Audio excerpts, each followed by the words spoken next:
I'm done with you two. Just die here. My husband left those words hanging in the air as he abandoned me and our 4-year-old daughter in a snowy mountain. Within the dense wilderness, I had no idea where we were. The icy winds bit into our bodies, making us shiver uncontrollably.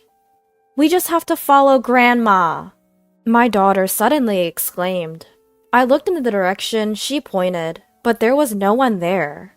Still, I decided to follow her lead, because my beloved daughter has some strange power. My name is Nancy, a 32-year-old remote worker. I met my husband Mark, of the same age, at a group blind date.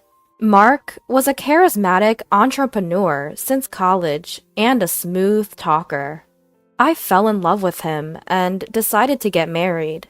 Mark's family was well respected in our local area, so our friends admired and envied our relationship.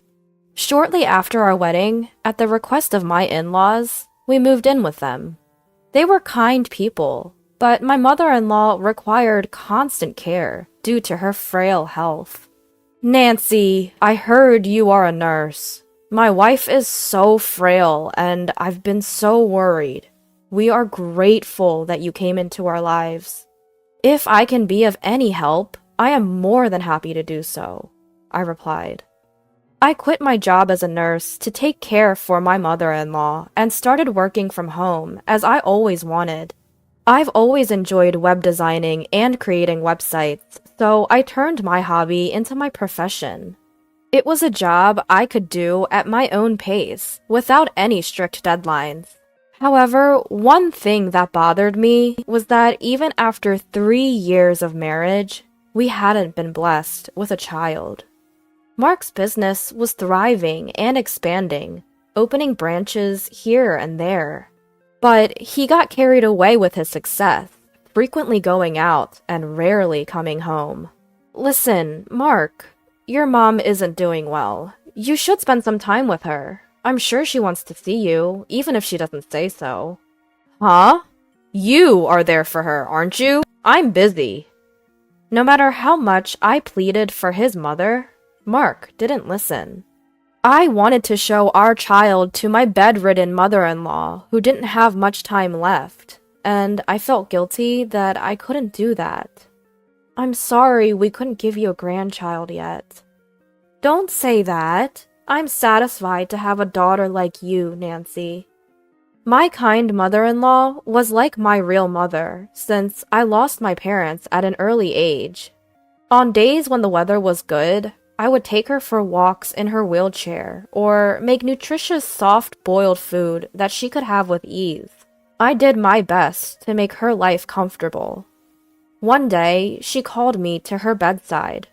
"I'm glad. You're going to have a lovely daughter soon. She'll be born around the time jasmine will bloom, so name her Jasmine." I would be delighted if that's true." I was puzzled by my mother-in-law's strange words, thinking that maybe her sickness was causing her to hallucinate. Not long after, she passed away, leaving me utterly devastated. I had been by her side every day for the 3 years since we got married.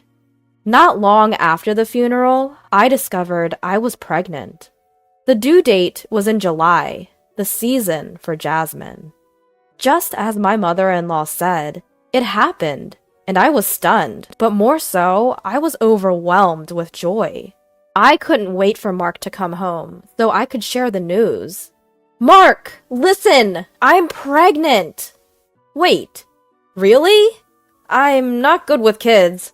I don't think I want any right now." "Hey, are you being serious?" "If you want to have one so bad, go ahead. But I'm not taking care of it. You'll have to raise it on your own. You're deciding to have it, so you better figure out the finances yourself." I was left speechless by his harsh words. I could smell alcohol on him every day when he came home from work. His clothes reeked of sweet perfume. I had a good idea where my husband Mark was spending his time. For him, I was merely a convenient housemaid who took care of his parents. But I couldn't give up on the precious life growing inside me. I managed to get the necessary things using the money I saved from when I was single and the earnings I had from working. And just as my mother-in-law predicted, our daughter was born during Jasmine's blooming season. We named her Jasmine. She was a beautiful child with glowing skin, who resembled my mother-in-law in some ways. Jasmine grew healthily, but she was a unique child. She would laugh and wave her hands when no one was around since she was a baby. When she started speaking broken words around the age of 2, she began talking towards the family shrine. "Grandma, do you like Jasmine? Jasmine loves Grandma too." Even when I asked Jasmine who she was talking to, she just smiled. When she was 3, I often saw her deep in conversation with someone in the corner of our loft. "Hey, Jasmine, who are you talking to, and about what?" "Well, Grandma said she will give me her bracelet in the drawer."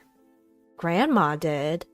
"She said she knitted them using the fabric of her favorite sundress." Intrigued, I opened my mother-in-law's drawer, and there I found a hand-knitted bracelet. Watching Jasmine happily wearing the bracelet, my father-in-law murmured nostalgically, "Ah, those were made from the sundress my wife loved to wear when she was young, so she made them into bracelets. She was skilled at knitting." Surprisingly, it seems that Jasmine can truly communicate with my deceased mother-in-law. But fearing it might bring some harm to her, I decided not to disclose this to anyone. Our days were peaceful, but the good times didn't last forever. Mark was out splurging and abandoned his work. His company was now on the verge of collapsing. We could barely afford our living expenses, relying on the money my father-in-law provided and my earnings. Eventually, Mark had to ask his father for financial help. Thanks to that, his company was somehow able to recover. But would Mark, who continued to lead a carefree lifestyle, change? I was feeling skeptical. One day, Jasmine started saying something concerning. "Daddy is planning to do something bad." "What do you mean?" "I don't know, but Grandma seems worried. She told me to be careful." I didn't quite understand what she meant, but her words lingered in my mind. What kind of trouble could Mark get into? Is it something related to his company? A woman? Money? I thought about it, but without any evidence, I couldn't confront him. But just to be safe, I started carrying a voice recorder. And I told my daughter not to tell her father that she could see her grandmother. It was because I had a vague feeling of unease. Then I found numerous receipts from strip clubs and bars while going through Mark's stuff. Despite the company's financial struggle and even after asking his father for help, his habit of going out hadn't changed. I also found a note saying, "Consult the gang about the plan." What was the gang referring to? If what my daughter says is true, my mother-in-law has been warning us. It might be indicating that danger is approaching for me and Jasmine. I got shivers running down my spine. For several weeks afterward, I was on guard, but in the end, nothing more happened. Gradually, my sense of caution was pushed to the back of my mind, and I resumed my daily life. One day, my husband, unusually in high spirits, spoke to me. "Thanks to Dad's assistance, my business is doing better, and we're making greater profits. So, how about we go on a family vacation after a long time?" Long time? More like for the first time. "Oh, is it?" Jasmine was so young. I booked a hot spring near an amusement park in the mountains. Jasmine will surely be thrilled. Is that so? My heart was wavering. Though there are still some doubts about my husband, I couldn't completely ignore the desire to believe him, who was showing his gentle face, like old times. If my husband has genuinely changed his mind, this could be an opportunity to mend our relationship. With this thought, I agreed to the family trip.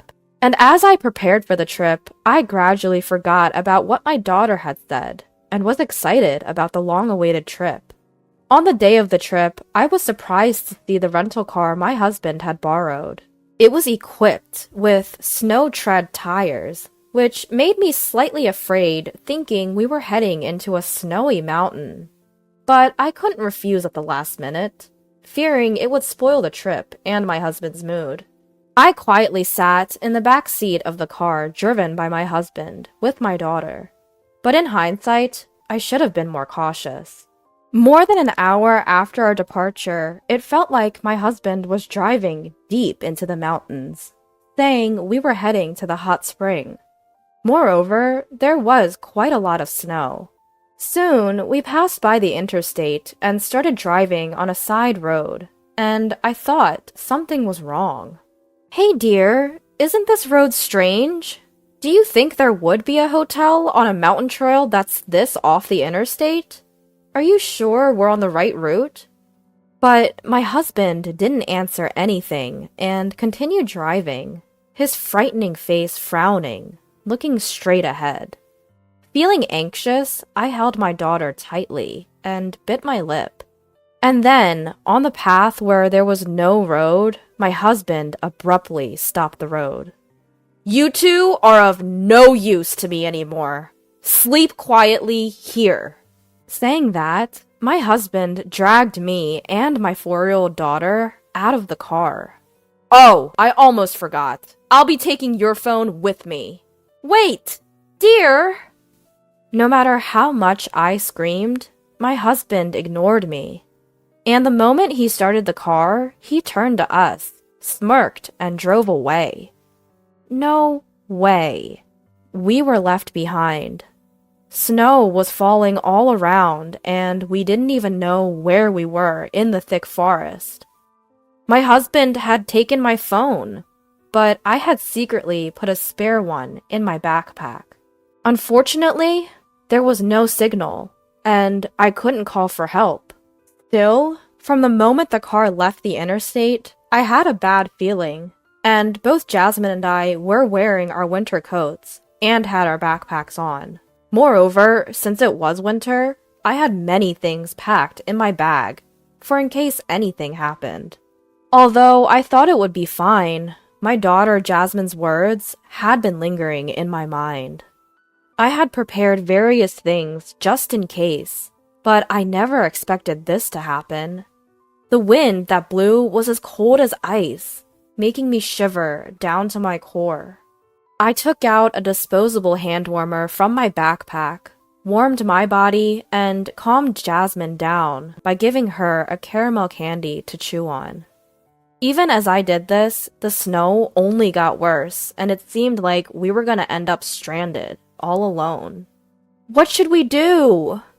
As I was at a loss, Jasmine suddenly shouted out, "Mom! Grandma is saying she's coming over here!"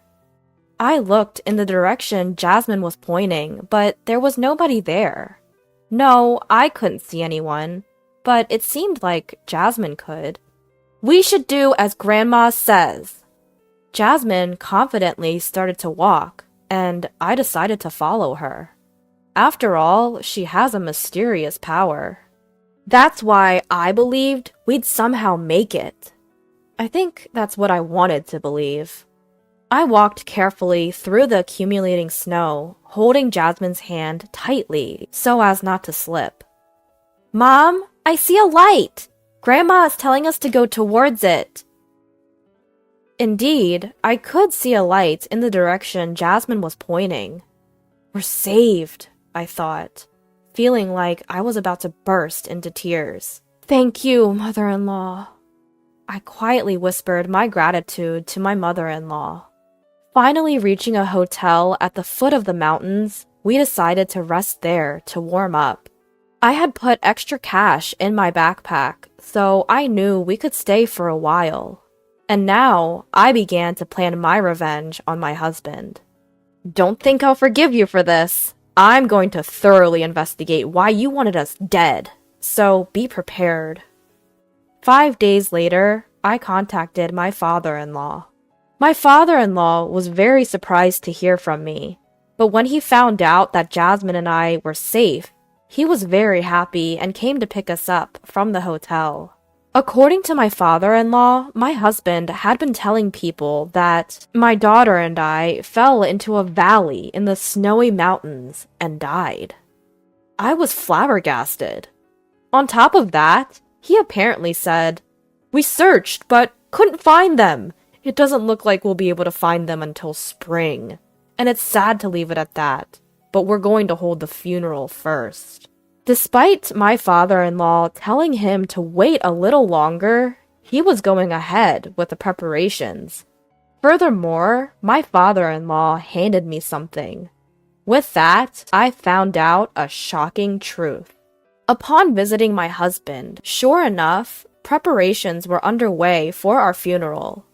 Large photographs of Jasmine and I were being displayed as portraits. Then, Jasmine and I suddenly appeared on the scene. What?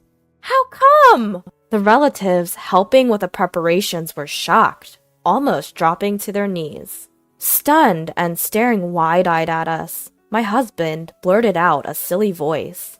"Huh? You're alive?" "Unfortunately for you, we're alive and well." How?" "You thought we would die as you planned, didn't you? After you left Jasmine and I deep in the snowy mountains." "What are you talking about?" People around us began to stir. No surprise there. If my husband intentionally left us, even though he told everyone we had fallen into a valley in the snowy mountains, this would be a serious crime. "Stop lying!" "Can you say the same after hearing this?"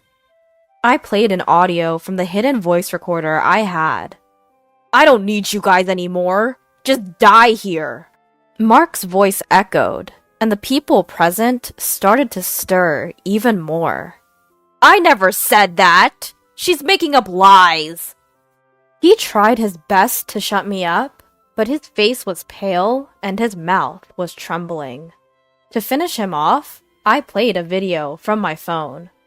In the video, Mark said, "As planned, I abandoned them in the snow-capped mountains.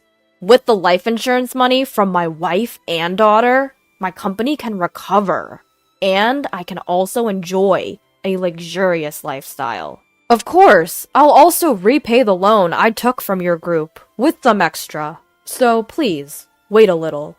The video perfectly captured him on the phone with someone in the car. He tried to shut off the camera in a hurry, but it was too late. Everyone was whispering, giving Mark cold, scornful looks. "How did this get out? Who was it?" "I asked your father to copy the footage from the dash cam in the rental car you used." "Dad, you abandoned your own son? Why would you side with a complete stranger?" Mark said as he confronted my father-in-law. However, it seemed that my father-in-law was very angry, glaring at Mark with a terrifying expression. "Well, it's no surprise that he would abandon you. After all, you secretly took out a large life insurance policy on not only Jasmine and me, but also on your father." I wonder, when you mentioned group, did you borrow money from a sketchy organization and then targeted our lives? Unbelievable. My father-in-law stood imposingly, thrusting a life insurance policy he found in Mark's drawer at him and shouting, "You were planning to kill me too, weren't you? You wanted all my assets to yourself, didn't you? How dare you call yourself my son?" And so, with accusations from his father and evidence piling up, Mark, now cornered with no way out, made a startling statement. "Look, Everyone ended up alive, so it's all good, right?